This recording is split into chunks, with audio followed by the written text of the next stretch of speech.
আমাদের এখানে রাষ্ট্রায়ত্ত যে পাটকলগুলি ছিল, আমরা চাই দ্রুত সেগুলি ব্যক্তি খাতে চলে যায় এবং ব্যক্তি খাত আরো যদি ভিন্ন কোনো ইনভেস্ট করতে চান করবেন, কিন্তু পাটকলগুলিকে তারা চালানোর ব্যবস্থা করে। পাটের বাংলাদেশের পাট সোনালী আঁশ, এই স্লোগান ছিল স্বাধীনতা যুদ্ধের একটা অন্যতম উদ্দীপক বিষয়।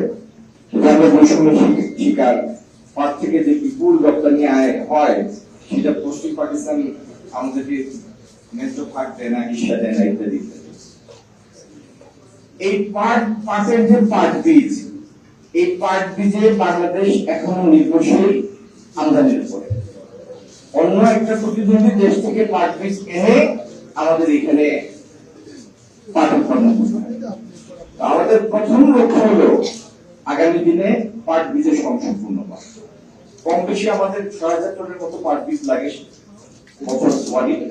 আগামী দিন হয়তো আরো বেশি লাগবে যদি আমরা ফসল বাড়াই, মানে এরিয়া বাড়াই এবং উৎপাদনশীলতা বাড়াতে পারি। তো এই ৬০০০ টন পাট বীজ এটি আগামী দিনে বাংলাদেশে উৎপাদন করতে হবে। এটি হচ্ছে লক্ষ্য নাম্বার 1। সব জায়গায় এই কথাটা আমার বলতে হয়। তাহলে যদি দিতে চানি তাহলে একটু মন খুলে দিয়ে অর্ধেক দিন। দ্বিতীয় হচ্ছে না দিলেও অসুবিধা নেই। দ্বিতীয় হচ্ছে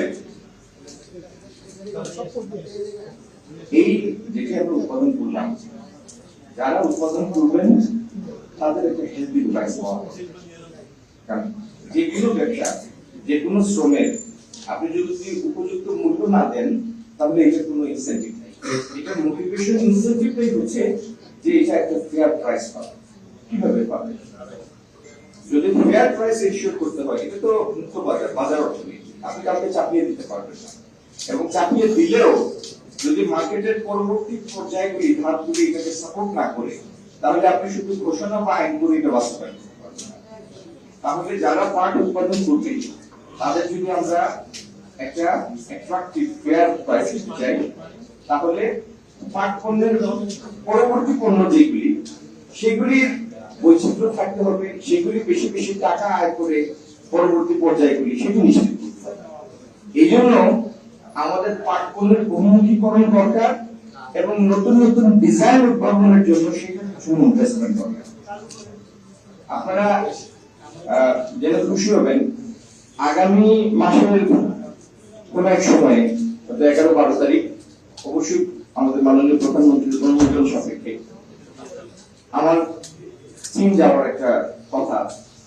আমরা চীনের পৃথিবীর র্যাঙ্কিং, মানে ইউনিভার্সিটি র্যাঙ্কিং এর নাম্বার 1 উৎকৃষ্ট সেই ইউনিভার্সিটিটা, তাদের সাথে আমরা ইতিমধ্যে আলাপ করেছি। তারা চায়নার অন্যান্য ইউনিভার্সিটির ফ্যাকাল্টিদের সেখানে থাকবে। আমরা পাট এবং চামড়া সেটা নিয়ে, সেটার সাথে এই দুইটার উৎপাদন বলতে উৎপাদন পর্যায়ে উৎপাদনশীলতা বৃদ্ধি। আমরা এখন এক হেক্টরে যে পরিমাণ পাট পাই, সেখান থেকে আমরা কিভাবে আরো পাট উৎপাদন করতে পারি, পাট উন্নত পাট বীজ, এই জায়গা থেকে শুরু করে পাট পণ্য বহুমুখীকরণ এবং ডিজাইনের ক্ষেত্রে আরো বৈচিত্র্য আনা, ডিজাইনের ইমপ্রুভমেন্ট, যেটা ইউরোপ এবং অন্যান্য দেশের মধ্যে সমাদৃত হয়। এই পুরো চেঞ্জের উন্নতির জন্য আমরা চাই চীনকে ইনভলভ করতে।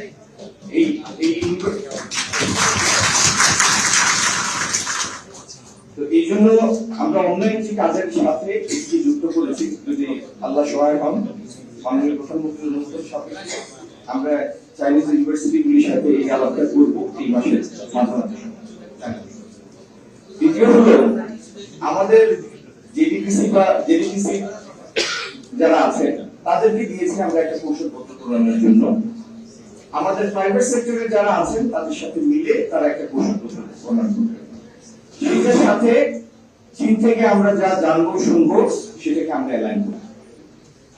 তৃতীয়ত হচ্ছে আমাদের এখানে রাষ্ট্রায়ত্ত যে পাটকলগুলি ছিল, আমরা চাই দ্রুত সেগুলি ব্যক্তি খাতে চলে যায় এবং ব্যক্তি খাত আরো যদি ভিন্ন কোনো ইনভেস্ট করতে চান করবেন, কিন্তু পাটকলগুলিকে তারা চালানোর ব্যবস্থা করে। আমরা যদি পাট পণ্য বহুমুখী করতে পারি, বাইরে থেকে ভালো প্রাইস আনতে পারি, ডোমেস্টিক কনজাম্পশন বাড়াতে পারি, তাহলে পাটকল চালিয়েও এনারা মুনাফা অর্জন করবেন।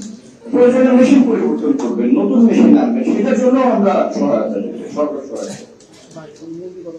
তো এই সামগ্রিক প্রচেষ্টায় যে জায়গা থেকে আমরা সরে এসেছি সেই ঋতুপূর্বে এই খাতটাকে আবার আমরা পুনর্বিবেচনা করতে চাই। আমাদের প্রধানমন্ত্রীর নেতৃত্বে তিনি অত্যন্ত আগ্রহী পাটের গৌরব ফিরিয়ে আনার জন্য। আপনাদের সবার সহযোগিতায়, আল্লাহর মেহরবানিতে ইনশাআল্লাহ আমরা আমাদের কাঙ্ক্ষিত লক্ষ্যে পৌঁছাবো এবং আমাদের কাজগুলি হবে একটা টাইম বাউন্ড প্ল্যান। এমন না যে বক্তৃতা দিয়ে চলে যাবো, শেষ করতে ব্যাপারটা এই না। আপনারা আমার সবার সম্মিলনে আমরা এগোবো এবং সেটা একটা টাইম বাউন্ড প্ল্যান থাকে এবং আমাদের এই পর্যায়গুলি কোন সময় আমরা কতটুকু অগ্রগতি অর্জন করেছি, কোথায় আমরা পিছিয়েছি, সেটা কিভাবে কাভার করবো, এগুলি পর্যালোচনার সাপেক্ষে আমরা এগোবো।